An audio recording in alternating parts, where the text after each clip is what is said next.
and dotting around the corner. And dotting around the corner. Not corner, around the edges.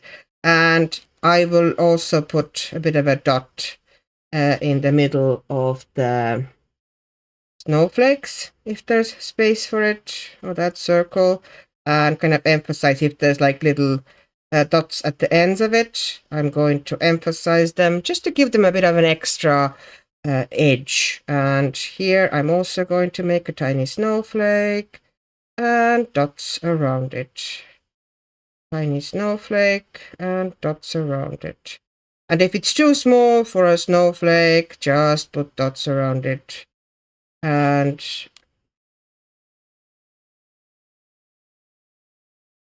stars can be slightly neatened if you feel like it. If you just think they're fine as they are, then just leave them. But this small one, I don't really want to put thick outline around it, so I'm leaving it as is. This one also, they're small kind of a circles. I'm not going to put huge amounts of stuff into them. There you go. I'm just putting a bit of a dot into center. This one, I think I can, get a tiny snowflake into there and dots around.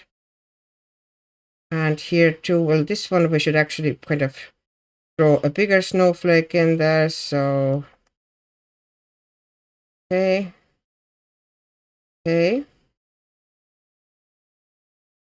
And I'm going to do it kind of a classic way, the easy one, nothing elaborate.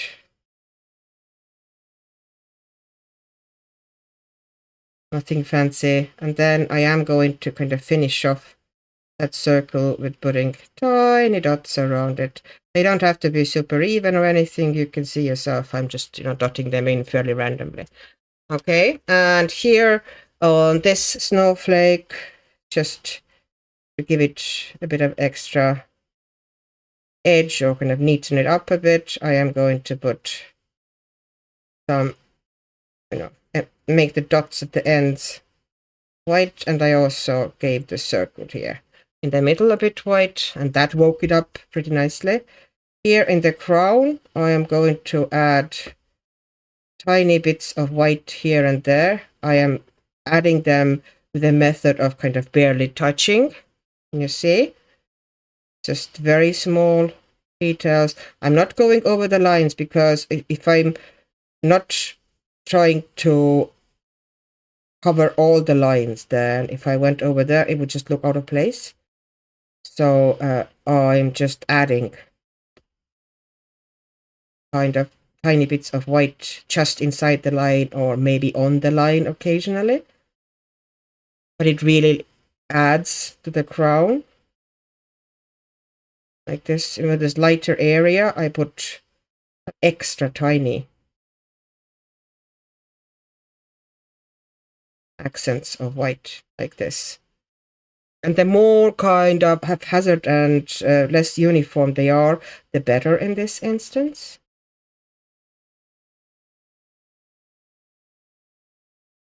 We are hinting at texture. It's something that does have shiny, or is shiny somewhat at least. Okay, we're almost there with the crown.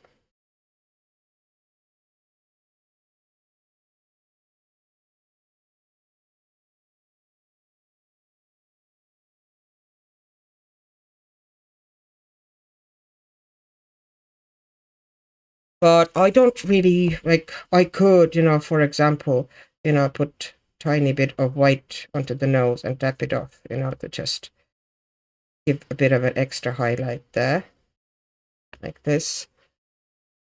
And in front of the eyelids here as well, but tap it out. And it instantly lifts the face a bit. Some extra, like this. Some on the lip, maybe.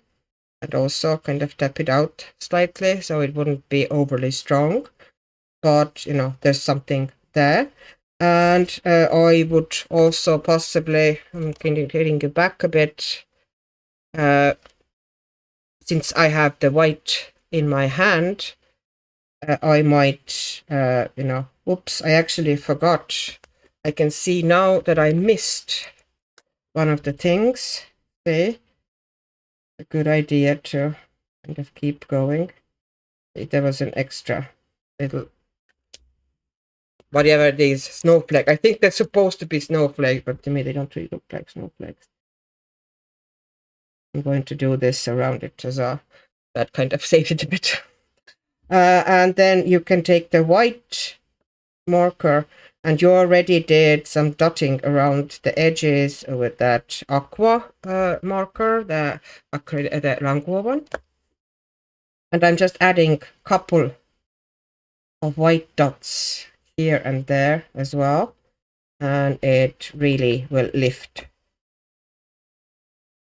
and add dimension to that, and it will look even more kind of frost or snow-like frame. Oh, it's a bit too much to call it a frame, but you know what I mean.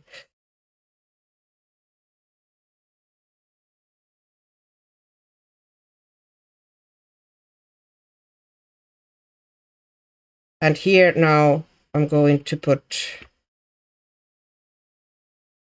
some dots into these whirlies.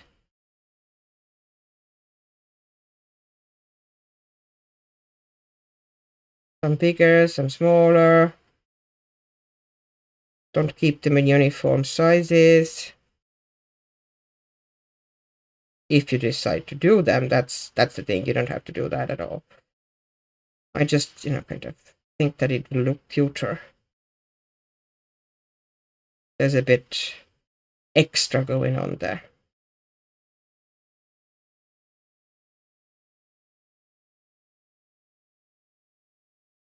Oh, it's getting there, I think. So you have pretty cute contrasts here. And, if you wanted to, you could add white a bit, to odd areas just to lift it like this, But I don't really plan to do it much. Like, you could put tiny bit of white inside the lines like that. I wouldn't cover the lines here, but, a little bit like inside the lines to brighten things a little bit if you wanted to in some areas. But this is all kind of optional extras. Essentially, this page, to me anyway, is ready. Just a second, I'm going to come back so you can see the full page. And I think it's cute and it's interesting and it's a bit different. And it's quite easy to kind of do pretty much in 1 or 2 evenings. Well, you need 2 evenings only, because at first you need to pretty much wet the page to give, that effect, to have that first coverage, which you can skip if you wanted to.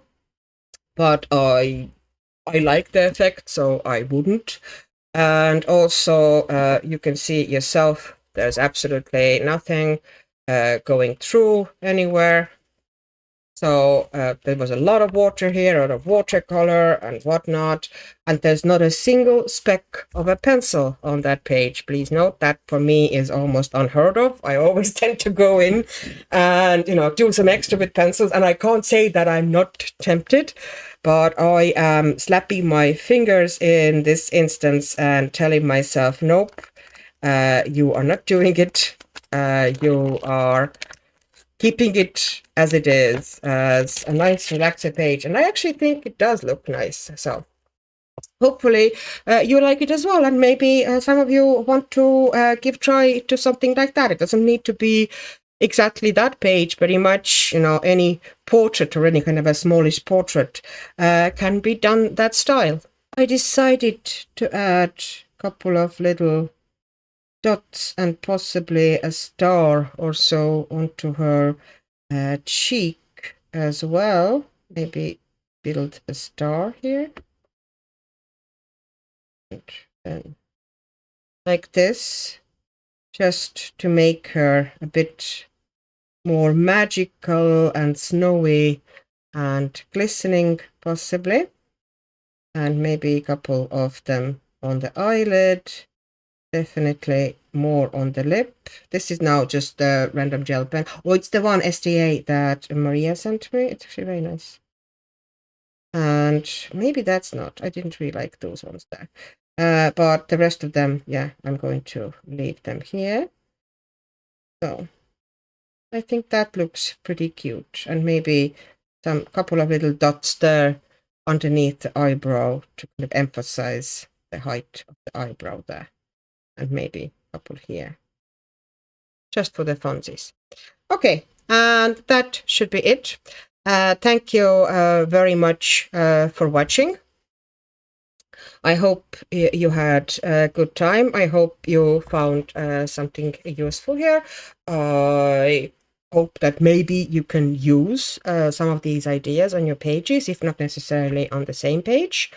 So thank you once again very much for spending time with me. And I hope you're happy. I hope you're healthy. I hope you'll have loads of creative time and energy and juices. And bye-bye.